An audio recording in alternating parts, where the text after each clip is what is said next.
Estos días que estamos viviendo, con este segundo encuentro del Consejo Latinoamericano de Juegos, Deportes y Prácticas Corporales de los Pueblos Indígenas, nos está mostrando una realidad en toda Latinoamérica muy parecida, pero en algunos casos muy desigual. Hoy vamos a conocer dos realidades. Vamos a ver qué pasa en Ecuador con estas prácticas corporales, con estos juegos de nuestros pueblos, en qué situación se encuentran y qué se está haciendo para rescatarlos. Y también vamos a conocer a una hermana de Chile, del pueblo mapuche, que nos va a contar cuál fue su historia y por qué decidió trabajar en esta lucha de rescate identitario a través de los juegos. Bienvenidos a Rancucho Rupo. Ali chishita charishunchi mashikuna. Ñuka shutimi kan Mario Conejo Cotacachi. Ñuka kakanimi Ecuador mama llaktamanta. Ñukapa pueblo kanmi Quichua Otavalo. Ñukanchi mama llaktapi kawsanchimi 14 pueblos y 18 nacionalidades.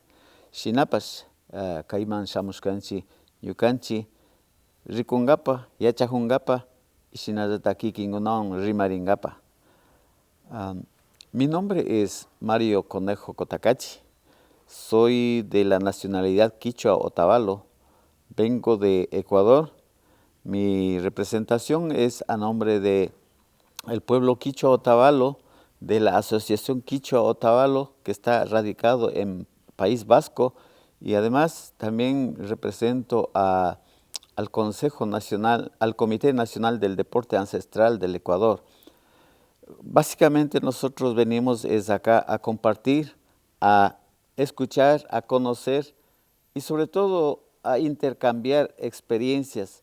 Creo que el Consejo justamente cuando se está formándose tiene que recoger todas estas experiencias que se vive a lo largo de Latinoamérica.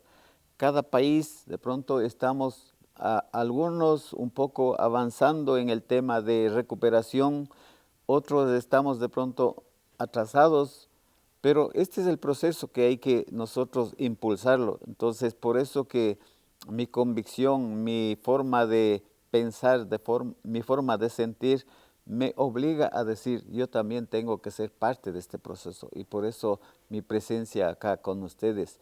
Y muchas gracias por habernos invitado, por habernos recibido y sobre todo porque nos ha enseñado muchísimo de la cultura de ustedes, de los pueblos de ustedes, y eso es importante.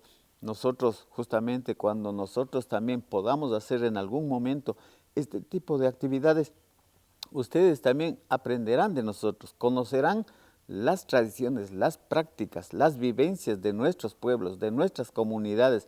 Ese es el intercambio que nosotros debemos mantener entre los pueblos hermanos, ¿no? ¿Cómo se está viviendo en estos momentos en Ecuador?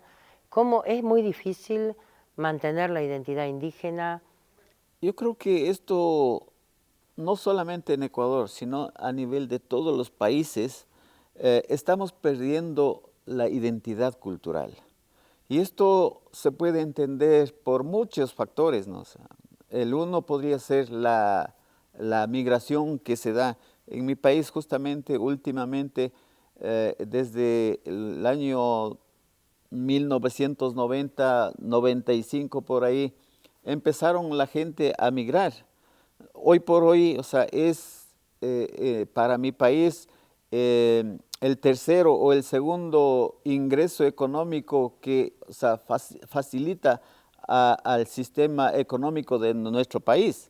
Entonces, eso quiere decir que hay mayoría de ecuatorianos que emigraron a otros países y por eso tal vez cuando retornan vienen a un poco alienizados con la cultura que han vivido en esos países, de pronto de Europa, de pronto de Asia, de Norteamérica, todo eso. Entonces un poco eso creo que nos está perjudicando al mismo tiempo, también al mismo tiempo nos está facilitando un poco para ir a hacer conocer nuestras raíces. Tal es así que estamos perdiendo la lengua, estamos perdiendo la vestimenta, estamos perdiendo la forma de alimentarnos. Entonces, esto nos ha motivado a que nosotros tengamos que mirar nuevamente esa parte de nosotros. A ver, nosotros como quichuas tenemos nuestras propias raíces, nuestras propias formas de desarrollo, de vivencia, de conocimiento, de sabiduría, de todo eso. Entonces, hemos dicho, hay que un poco trabajar en el tema de recuperar estas manifestaciones culturales. Cuando tenía unos 25 años, me invitaron justamente para ser parte de una actividad en alguna comunidad.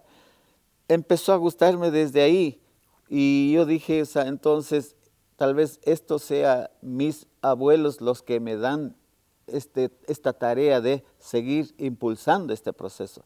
Entonces, hemos trabajado ahí en nuestra comunidad primero, un poco fortaleciendo los espacios, en este caso los espacios sagrados que tenemos, como las curicanchas, como las vertientes, y muchos aspectos en el recuperar nuestras manifestaciones.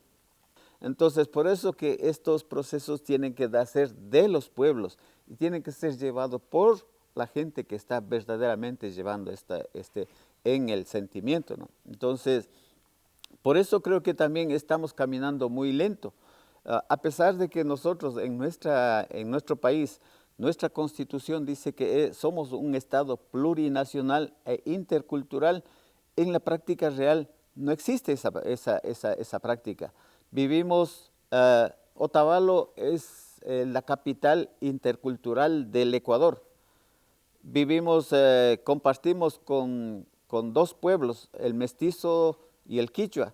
Casi el 60% o el 70% será de la población quichua. Pero ahí está esa desigualdad de un poco, practicar la interculturalidad. Nosotros, convencidos de eso, siempre tratamos de que la interculturalidad sea horizontal, el aceptar a la otra persona tal como es, y también nosotros ser aceptados de esa forma. Pero lastimosamente eso no se da en nuestro país. Además, como los países, en este caso, están sufriendo esta crisis crisis democrático, político, entonces los gobiernos cambian a cada momento, y esto también un poco perjudica para que también ciertos procesos no vayan encaminando y vayan tomando más fuerza, porque cada gobierno que entra siempre busca su propio interés y no más bien un interés, en este caso, de fortalecer lo que son los pueblos, ¿no? Mario, ¿qué juegos han podido salvaguardar? ¿Qué juegos se están jugando ahora en Ecuador de los pueblos indígenas? Bueno, hay algunos juegos, ¿no? Entre los que nosotros estamos tratando de llevar adelante es el juego de la rayuela, el juego de la canica, el juego de tostas, el juego de la olla encantada. Hay algunos juegos que nosotros, el juego del sambo, el juego del zapallo, el juego del maíz quemado, hay muchos juegos que nosotros estamos tratando de recuperar. Aunque en mínima escala lo estamos practicando, pero es difícil cuando no tenemos ese apoyo institucional, porque todo proceso necesita de siempre un incentivo económico para que de pronto hacer una actividad representa costos. No todos tienen esa misma posibilidad de poder movilizarse, de querer, tienen toda la intención de compartir con nosotros, pero de pronto perder un día de trabajo, 2 días de trabajo para una familia es muy sacrificado. Entonces dicen, no, prefiero mejor es trabajar y no ir a participar en estos juegos. Y eso también es una limitante que hay que entender. Y por eso digo, las instituciones son quienes tienen que velar por esto. ¿Viste algún juego que sea parecido a los juegos que se juegan aquí en La Pampa? Bueno, básicamente yo creo que cuando estábamos un poco analizando este tema entre los consejeros que habíamos participado en este encuentro, decimos sí tenemos algo de similitud todos los juegos. Y eso creo que también es parte de que no estamos separados, sino más bien están de pronto en cada pueblo aplicados de otra forma nada más. Y también, o sea, nosotros, bueno, cuando participamos aún así a los encuentros con los hermanos afros, con los hermanos amazónicos, nos damos cuenta de que no hay mucha diferencia, sino más bien lo único que diferencia son las regiones de pronto. O sea, en este caso, los pueblos de la costa, como viven en su medio, o sea, y tienen en su medio lo que es los ríos, la selva o el mar, entonces la práctica del deporte lo hacen en esa forma. Entonces, nada más es eso para mí, o sea, y creo que coincidimos muchos juegos en esto de practicar los juegos, ¿no?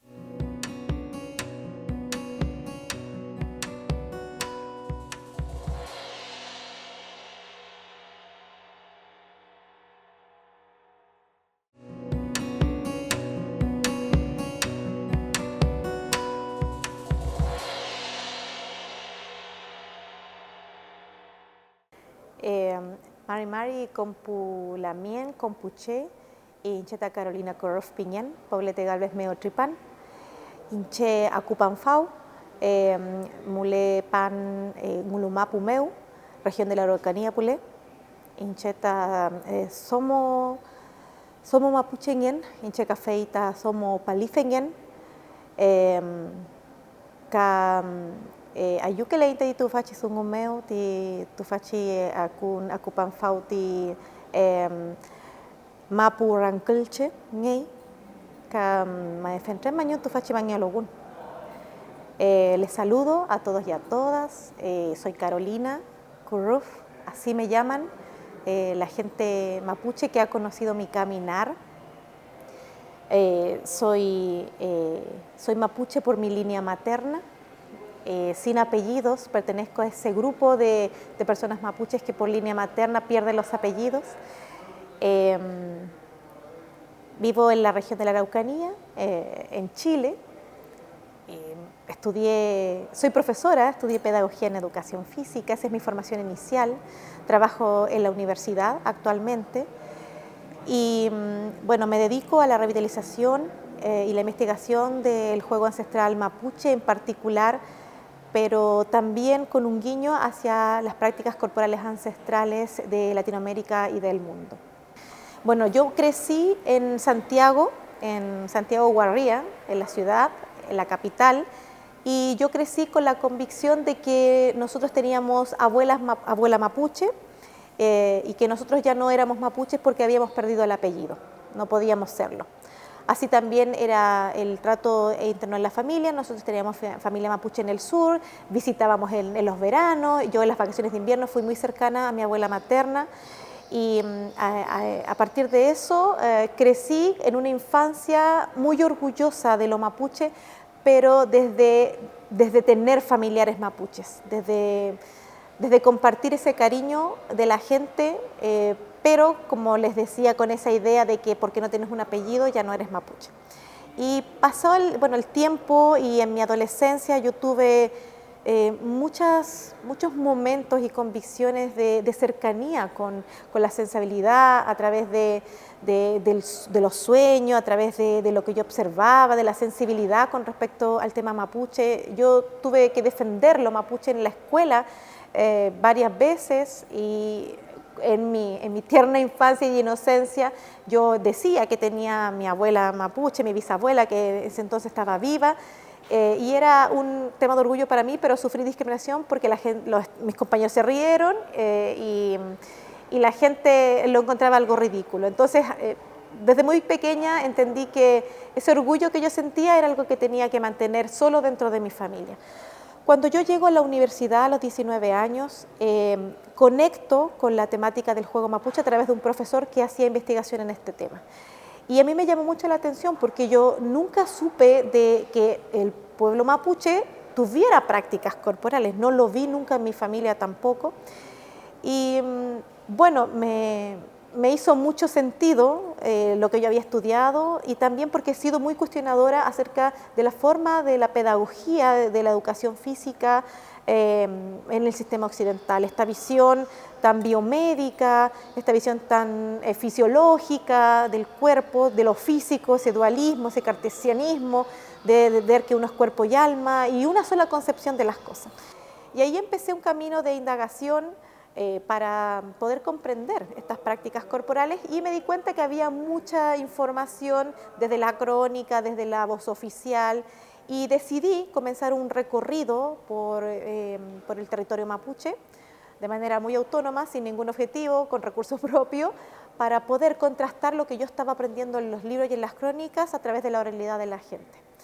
Y es por eso que recibí el nombre de Kuruf, porque la gente veía que cada cierto tiempo yo estaba en distintos lugares y la gente decía que no permanecía, sino que siempre andaba pasando. De hecho, yo no sabía que me llamaban Kuruf hasta que de repente descubrí que estaban hablando de mí, ¿no? Que me daban esa característica porque yo andaba por todo el territorio, era muy joven, ¿cierto? Y entonces era muy atrevida.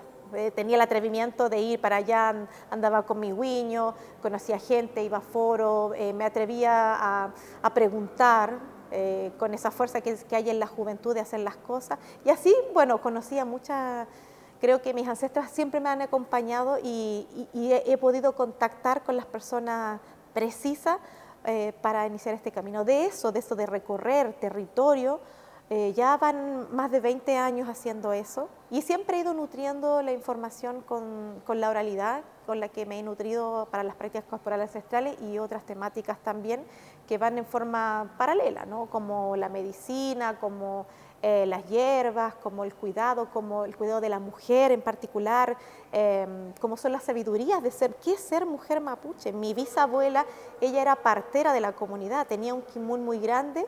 Y yo no supe de eso hasta que ella murió. De eso también uno se ancla para decir, bueno, este es mi origen, este es mi origen.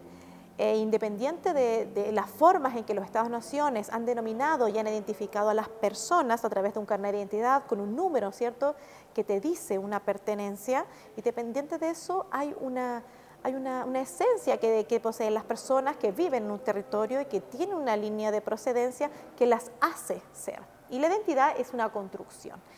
Así es que bueno, yo he ido madurando mucho esto, he tenido muchos procesos de discriminación, tanto en el mundo chileno como en el mundo mapuche, de lo que es ser mapuche, de lo que es ser una mujer mapuche, además muy controversial, porque al principio me encontré con la controversia de que las mujeres no jugaban palín, que producía mucho daño a la biología de la mujer, que incluso con narraciones, ¿no?, de como una especie de oscurantismo y brujería, que la mujer impregnaba en el espacio del jugar palín una energía negativa, que no era beneficioso para la comunidad, por ejemplo. Me encontré con muchas narraciones muy duras para mí, pero bueno, yo siento que tengo mucha fuerza. Y hoy día, desde ya hace como 5 años por lo menos que se han levantado allá en Gulumapu, más de 20 grupos de mujeres que juegan palín en distintas partes del territorio. Muchas de ellas las conozco de muchos años, hemos jugado, hemos sufrido la discriminación también al interior y exterior de la cultura. Y todo eso me ha construido, y yo digo, nos ha construido como mujeres mapuches allá en Gulumapu. Yo tuve una primera experiencia de colectividad y de asociación de esta temática a partir de un congreso que se hizo en Honduras, donde se levantó y se formó una asociación panamericana de juegos tradicionales y autóctonos de Latinoamérica.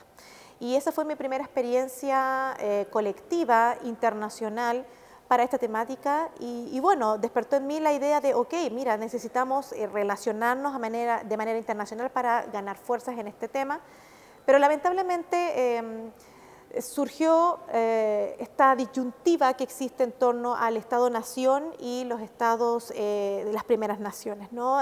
Una asociación panamericana de juegos tradicionales y autóctonos ponía en tensión las sabidurías ancestrales versus las sabidurías o los conocimientos o los juegos tradicionales de los Estados-naciones. Y en ese sentido, varios de los que pertenecíamos a pueblo originario, bueno, veíamos que había una no priorización de estas temáticas. Y es así como me topo con el Foro Mercosur y a partir de eso, ¿cierto?, surge otra colectividad internacional del Consejo integrada íntegramente por personas de pueblos indígenas.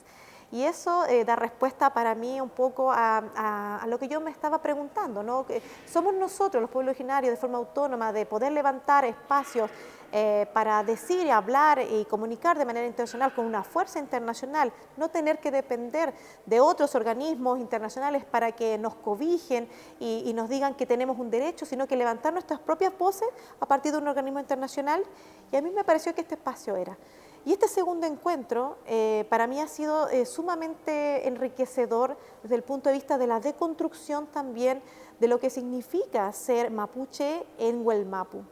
Yo creo que lo que más destaco es haber conocido la existencia del pueblo Rankelche, de su parte, de su historia. Sé que es un primer acercamiento, me gustaría mucho conocer más, porque me ha hecho reflexionar en cómo la gente del territorio, de este territorio del Cono Sur, de Océano Pacífico y Océano Atlántico, ha vivido procesos distintos pero complementarios con respecto a, primero, la colonización y luego la integración de los Estados-naciones. Han sido procesos duros que siento los hemos vivido de forma aislada y tenemos un pedacito de la historia que es una gran historia de este territorio porque nos une un elemento central para mí que es la lengua.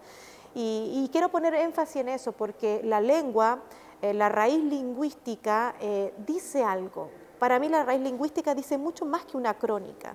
Cuando uno busca las crónicas, tiene un antecedente, pero es una parte del cántaro que está roto.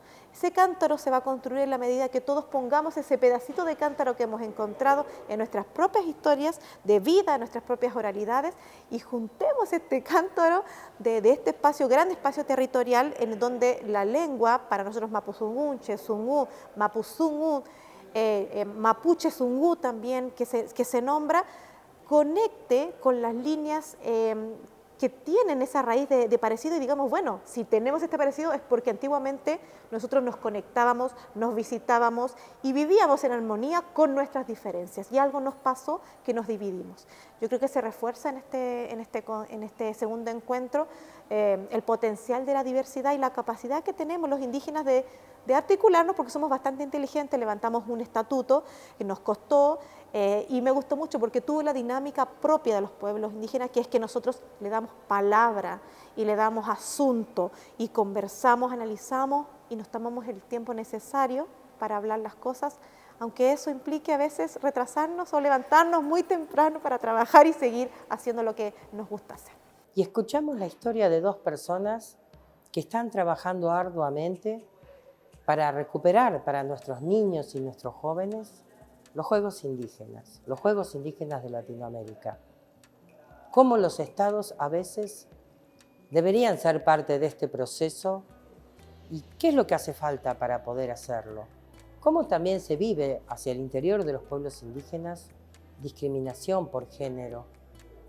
Procesos que atravesamos en todos los pueblos, en todos los países, que no somos ajenas a los pueblos indígenas. Pero cómo se sigue adelante fortaleciéndose para poder llegar a otra realidad, para poder llevar adelante este sueño que es recuperar la identidad de nuestros pueblos.